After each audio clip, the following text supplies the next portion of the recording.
turongeye turabasuhuje kandi twizere yuko mukomeje kugubwa neza aho muri hirya no hino nkuko duhora tubibifuriza. Nkuko mubimenyereye rero, iyi ni Nzuri Market, shano mumaze kumenyera muri benshi bagezaho umunsi ku wundi imitungo igurishwa cyangwa se ikodeshwa. Nimukomeze rero mukande subscribe, abatara subscribe ni mukande subscribe kuri Nzuri Market, mujye mukomeza kubona ibyiza byose tugenda tubagezaho. Turabibutsa kandi yuko tubakorera amapura y'amazu ndetse tukanayabubakira ku mafaranga makeya cyangwa se ku mafaranga meza cyane. Si ibyo gusa kandi tubasha no kubamanagingira imitungo yanyu itimukanwa, tukabafasha kwibyaza umusaruro yaba mu mujyi wa Kigali ndetse n'ahandi hose mu gihugu. Nkuko mubireba rero, turimo turabereka inzu nziza ya cadastre. Iyi nzu ni cadastre yubakishije block ciment, ikaba ifite amanex 10, ifite annex 10, icyumba na salo inshuro 10, kandi zose zirimo abapangayi, ntabwo bashobora kubura.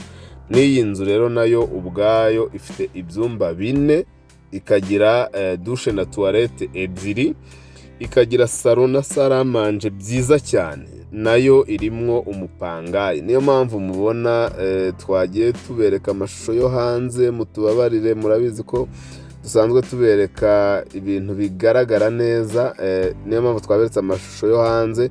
Irimwo umukiriya uyituyemo, kandi ikaba iri mu karere ka Bugesera mu mujyi wa Nyamata hagati, mu mujyi rwagati neza niho izi nzu ziri.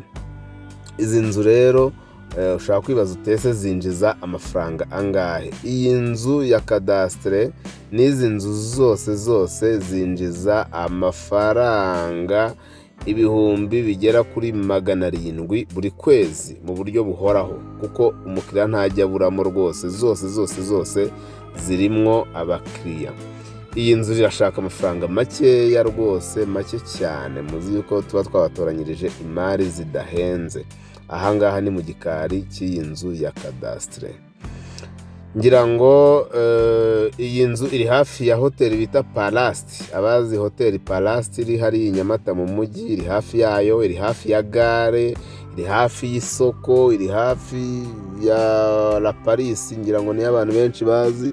Iri hafi y'akarere ka Bugesera, hafi ya stade, hafi y'ibintu byose, ku buryo udashobora kubura umupangayi, waba ukodesha iyi nzu nini yaba n'ukodesha ziriya annex. Aba ni abaturanyi turi kugenda tubereka. Iyi nzu rero tutabicishije amatsiko, murabona ko ari inzu ziri ku muhanda zikomeye. Izi nzu kandi zifite ibikari. Zino annex, buri annex igiye ifite igikari, zifite ibikari n'amatoilette ahagije n'amadushe, ku buryo nta kibazo, amazi byose birahari nkuko muri kubireba.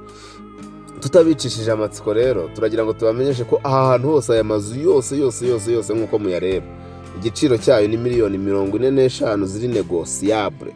Iyo tubabwiye negotiable, ni ukuvuga ngo muba mushobora kumvikana bakagabanya mu buryo bushoboka. Wowe icyambere gera kuri tere, usura amazu uyashime, nuyashima unegosi ugabanyishe, cyangwa se n'akazi natwe ukaduharira, utubwira uti ndatangaye. Ni karibu cyane rero, ni karibu. Izi nzu rero wazikunze ushaka kuzisura, wahamagara kuri za nimero zacu 0788 48 cyangwa se kuri 0781 2 Si ibyo gusa kandi wadusanga hariya ku Muhima kuri Yamaha, ugeze neza muri feruje zo kuri Yamaha, umanutse usa n'ugana Nyabugogo, ni etaje ya 2 y'amatafari yanditseho Shema House. Dukora muri etaje yayo ya nyuma, umuryango ureba mu gikari, ukaza tukakwereka n'izindi mari zose tuba dufite hanyuma washima rwose tukagufasha kumvikana n'umukiriya mu buryo bukunogeye. Komeza ukande subscribe, ukore na share kugira ngo n'abavandimwe bawe bari hirya no hino ugende ubereka ibyiza nk'ibi tuba tubafitiye umunsi ku wundi. Turabakunda cyane rero, murabizi ko iwacu muri Nzuri Business Group Limited murabizi yuko umukiriya ari umwami. Ni karibu cyane, ni karibu, nimuze mwigurire amazu, turabakunda cyane.